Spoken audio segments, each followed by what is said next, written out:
Zelensky का बहुत बड़ा दावा, 2 बड़े हमले करने जा रहा है रूस।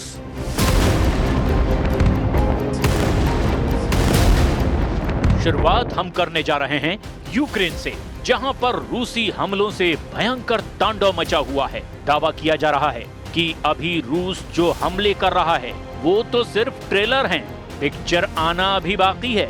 पिछले 72 घंटे में रूस ने यूक्रेन के पूर्वी हिस्से में जो हमले किए, उसने यूक्रेनी सेना के चीथड़े उड़ाकर रख दिए हैं।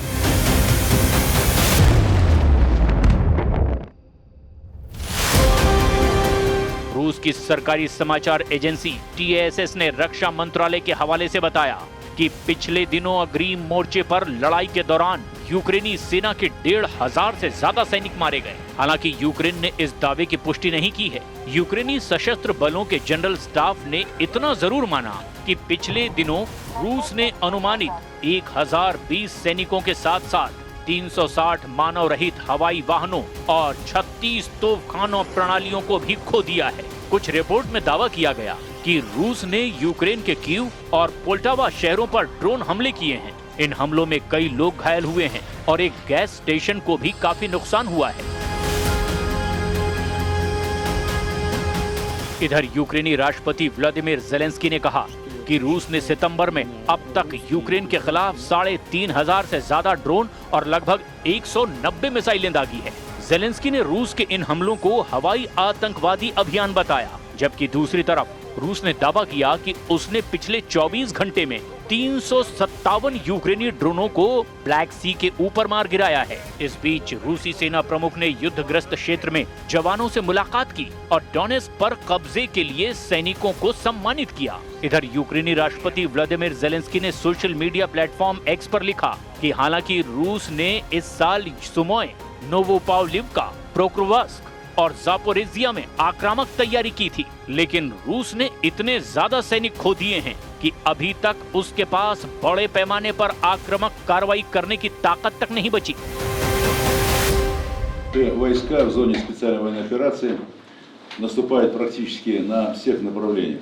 При этом наиболее упорные бои развернулись на красноармейском направлении, где противник любыми способами, не считаясь с потерями, стремится остановить наше наступление и перехватить инициативу. Для этого командование ВСУ в район Красноармейска перебросил наиболее боеспособные и подготовленные подразделения в ущерб другим направлениям, на которых наше наступление развивается. नेटो के साथ पोलैंड, ऑपरेशन एनाकोंडा।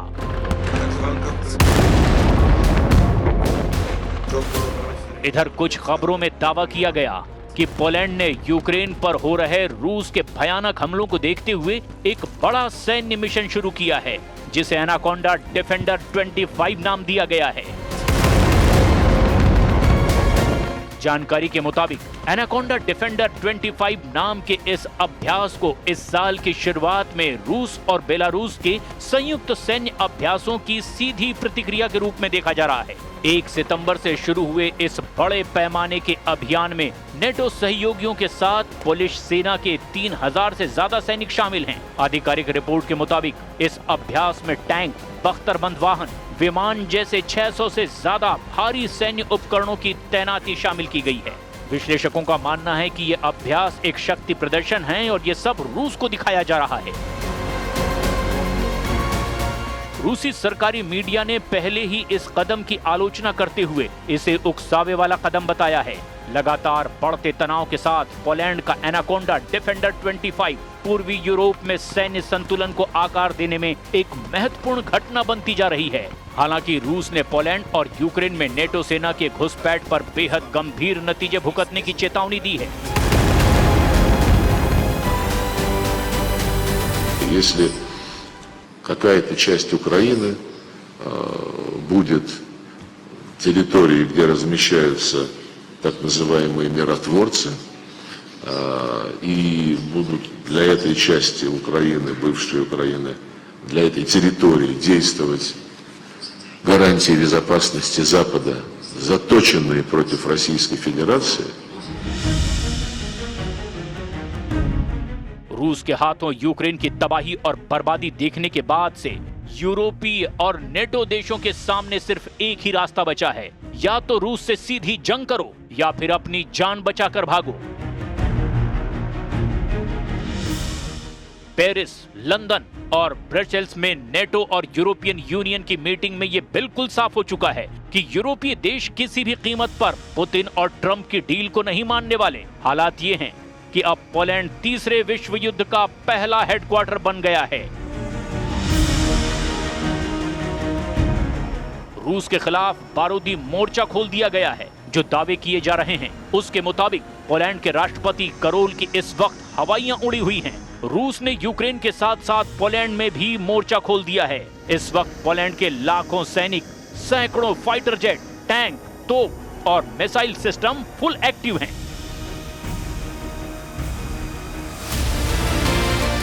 हम आपको दिखाने जा रहे हैं कि कैसे पोलैंड से लेकर जर्मनी तक रूस का हड़कंप मचा हुआ है। नेटो की तरफ से पोलैंड रूस को सीधी चुनौती दे रहा है, ऐसे दावे किए जा रहे हैं। वहीं बाल्टिक देश एस्टोनिया, लातविया और लिथुआनिया भी रूस के हमलों से निपटने के लिए एड़ी चोटी का जोर लगा रहे हैं। दावों के मुताबिक पोलैंड में 1,20,000 नेटो सैनिक जमा हो चुके हैं। फ्रांस के स्पेशल फोर्स के लगभग 6,000 स्पेशल कमांडो पोलैंड में मौजूद हैं। इधर रूस ने बेलारूस में अपने स्कंदर मिसाइल 5 महीने पहले ही तैनात कर दी है।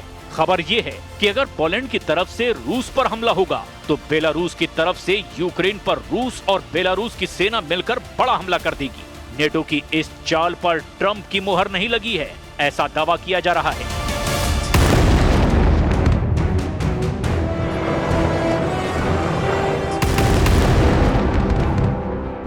इधर मरता हांफता यूक्रेन नेटो की तरफ अभी भी टकटकी लगाए देख रहा है। 43 महीने बाद रूस यूक्रेन जंग में हालात बेकाबू होते जा रहे हैं। 32 देशों वाला नेटो भी अब पुतिन के साथ आर पार की जंग करने का मन बना रहा है। ब्रिटिश स्टॉर्म शैडो मिसाइलों से रूस के काफी अंदर यूक्रेनी सेना हमला कर रही है। दावा किया जा रहा है कि ब्रिटिश स्टॉर्म शैडो मिसाइल से रूस के सैन्य ठिकानों पर हमला किया जा रहा है। वहीं रूसी सेना का साफ कहना है कि उनके एयर डिफेंस सिस्टम ने ब्रिटिश स्टॉर्म शैडो मिसाइलों को हवा में ही तबाह कर डाला है। रूसी सेना का दावा है कि वो अब यूक्रेन को ब्रिटेन से मिली 12 स्टॉर्म शैडो मिसाइलों को हवा में ही तबाह कर चुका है।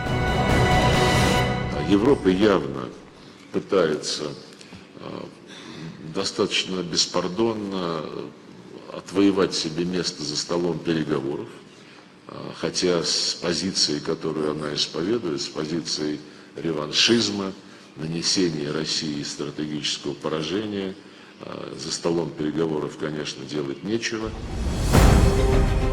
वॉर जोन से आ रही रिपोर्ट के मुताबिक रूसी सीमा से लगे नेटो देशों जैसे पोलैंड, हंगरी, रोमानिया और फिनलैंड को रूस की तुलना में जमीनी हमले में 3:1 का घाटा होता है। लेकिन मौका जब रूस के खिलाफ हवाई युद्ध का हो तो नेटो देशों का पलड़ा भारी हो जाता है। इसीलिए जैसे ही रूस ने रोमानिया से लगे बॉर्डर पर यूक्रेनी इलाकों पर हमले किए, नेटो देश रोमानिया ने तुरंत 2 F-16 जेट जंग में उतार दिए।